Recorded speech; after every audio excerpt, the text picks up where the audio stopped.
Yannick Borde, bonjour. Bonjour. Vous êtes président de Procivis. Alors, est-ce que vous pouvez commencer déjà par nous présenter ce réseau, tout simplement? Alors Procivis, c'est un réseau de 45 sociétés coopératives aujourd'hui présentes sur tout le territoire.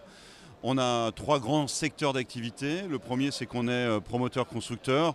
Suivant les années, on est 7, 8e, 9e promoteur avec entre 7 et 10 000 logements par an. On est le quatrième réseau d'administrateurs de biens en France avec à peu près 900 000 lots gérés aujourd'hui en tant que syndic ou la gestion sous mandat. Et puis on a la particularité aussi, et ça nous différencie un peu de l'ensemble des autres acteurs, d'être à la gouvernance d'un ensemble d'organismes HLM. Dans un premier cercle, on dit 60 000, ça c'est les organismes qu'on contrôle seuls, et puis dans un cercle plus large, autour de 250-300 000 avec des partenaires importants dans notre environnement. On est 3 500 collaborateurs, on a fait un chiffre d'affaires d'1,5 milliard en 2022, 1,2 milliard, un peu moins évidemment en 2023. Et on a une autre particularité, c'est que quand le marché est très actif, nous on est un peu en retrait par rapport à la dynamique du marché. On a une culture de la prudence peut-être qui est un peu plus forte, qui est due aussi à une partie de notre histoire. À l'inverse, quand il est en situation de crise comme aujourd'hui, on a aussi une capacité de résistance qui est assez forte. Donc le réseau aujourd'hui résiste bien dans un contexte très compliqué. Et justement, cette capacité de résistance, vous l'avez un petit peu évoqué, mais comment on peut l'expliquer, comment elle se justifie?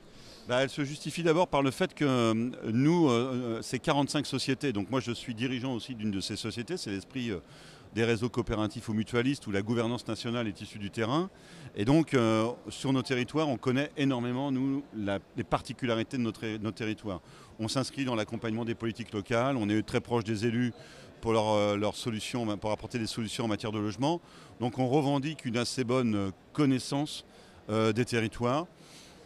Dans notre métier, dans notre secteur, il y a parfois quelques défauts sur des gens qui ont des habitudes de surenchère, etc. Nous, on s'inscrit très rarement dans ces dispositifs-là. Donc cette prudence, elle est un peu elle est dans nos gènes. Donc de temps en temps, vraisemblablement qu'on gratte des opportunités. Mais c'est comme ça, c'est notre histoire aussi qui veut ça, parce qu'une partie de notre histoire s'est faite dans le financement de l'immobilier, dans le crédit, donc on a eu quelques repères. Et puis on a aussi une grande stabilité territoriale, ça veut dire que quand les marchés sont très compliqués, les élus se rappellent de nous et font appel à nous. Puis après, le marché est plus simple, donc tout le monde revient, donc on nous oublie un peu, ou en tout cas on nous fait moins confiance.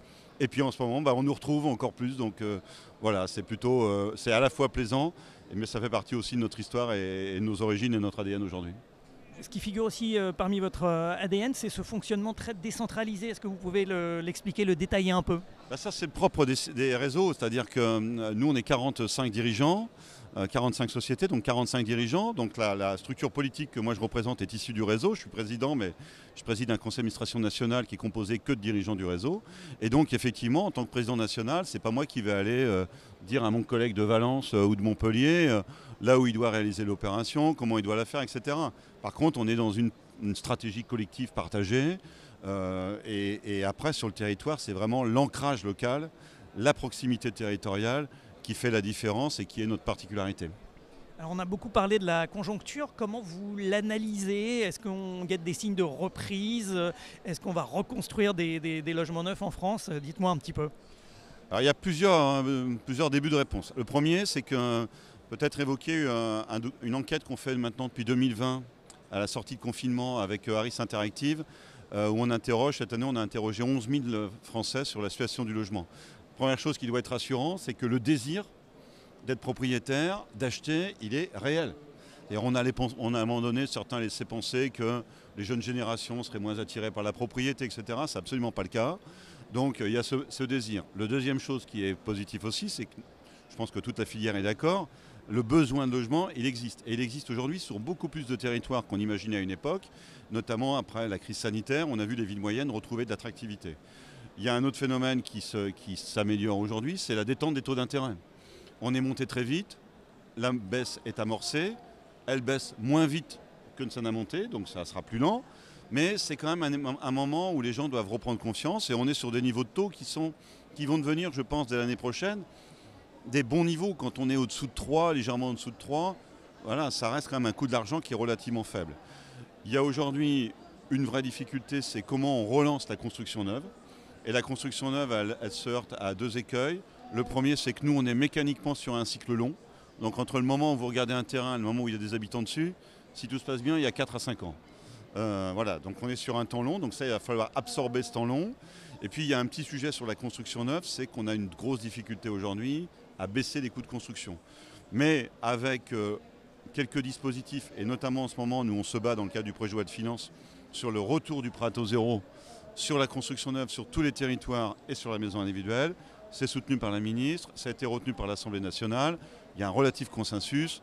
Il faut espérer que ça franchisse les dernières étapes budgétaires. En tout cas, s'il y a une mesure qui est essentielle aujourd'hui pour relancer le logement, c'est celle-ci. Elle semble faire consensus, espérons qu'elle aille au bout et on aura une fenêtre de sortie qui commencera encore plus à s'ouvrir. Et à titre personnel, donc vous êtes élu local, vous êtes maire d'une petite commune en Mayenne, donc c'est un observatoire, un point de vue extraordinaire sur toutes ces problématiques liées au logement. Qu'est-ce que vous en ressortez? Comment vous vivez ça au quotidien? Et quels sont les constats que vous faites finalement? Alors d'abord, moi je fais partie des maires qui vivent très bien leur mandat. Alors j'en suis à mon 4e, j'ai un peu d'expérience, mais voilà, donc c'est une très riche expérience. Je ne fais pas partie des maires déprimés. Alors je comprends que certains puissent être un peu inquiets devant ce qui s'annonce. Moi j'ai la chance d'avoir une organisation plutôt de qualité dans la commune aujourd'hui. Il y a de la chance d'être une commune aussi dynamique. Il y a un peu moins de 8000 habitants, mais il y a 6000 emplois. Donc on est dans une première couronne d'agglo, sur un territoire qui est peut-être mal identifié d'extérieur comme rural, mais qui depuis, moi j'ai fait 3 mandats de vice-président de l'agglo en charge du développement économique. On est à moins de 6% de taux de chômage depuis le début des années 2010. Voilà, donc il y a une certaine dynamique. Donc c'est plutôt un mandat plaisant. Après c'est vrai que quand vous êtes élu aujourd'hui, la question du logement, qui était peut-être pas secondaire, mais sur lequel dans la période d'euphorie elle trouvait une réponse sans trop d'intervention communale à partir du moment où vous aviez des maires qui acceptent les permis de construire. Quand je vois que certains aujourd'hui, leur projet politique, c'est de ralentir les permis de construire, je trouve qu'ils sont complètement à côté de leur mission. Donc on a vu ces derniers temps quand même revenir ce sujet de logement de façon un peu plus prégnant, notamment en lien avec le développement économique, c'est-à-dire le lien emploi-logement qui a toujours existé mais qui se faisait un peu facilement. Eh bien, il se fait beaucoup moins facilement aujourd'hui. Il y a des entreprises qui ont du mal à investir, à recruter. Quand elles arrivent à recruter, les mêmes salariés, eux, ont du mal à se loger. Donc pour un élu, c'est quelque chose qui est redevenu un peu plus présent. Et après, il y a un autre phénomène, deux phénomènes, mais qui se retrouvent. Le premier, c'est le débat sur l'étalement urbain, qu'il faut limiter. Et puis, si on ne veut pas s'étaler, il va falloir densifier. Et là, c'est de faire accepter l'acte de construire par nos habitants. Il faut qu'on soit, faut des maires un peu courageux aujourd'hui. Ouais, il faut du dialogue, il faut aussi expliquer pourquoi. Parce que ces mêmes habitants qui pourraient être freinants par rapport à l'acte de construire, il faut aussi leur rappeler qu'eux ont bien été contents à un moment donné de trouver des logements, qu'ils ont peut-être des enfants qui auront envie de rester sur le territoire et trouver des logements. Et si on ne construit pas parce qu'on veut rester une population stable, parce qu'on ne veut pas de logement social, parce que je ne sais pas quoi, eh bien c'est leurs enfants qui demain seront obligés de partir peut-être à 20-25 km plutôt que de rester dans la périphérie de la ville. C'est un peu ce qu'on voit sur les zones littorales.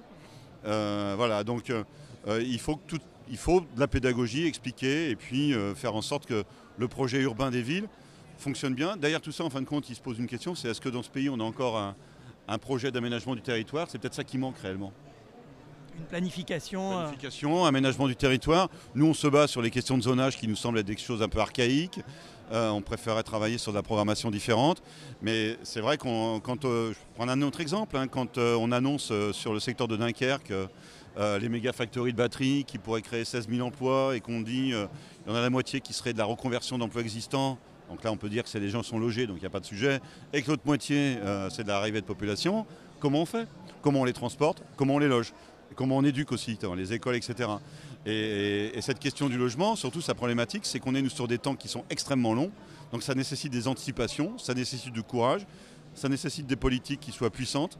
Et là, dans la crise actuelle, c'est plutôt aussi un moment intéressant parce que ça re-questionne tout ça. Et c'est l'occasion aussi de remettre tout ça sur la table. Merci beaucoup et excellent salon à vous. Merci à tous. Merci à tous.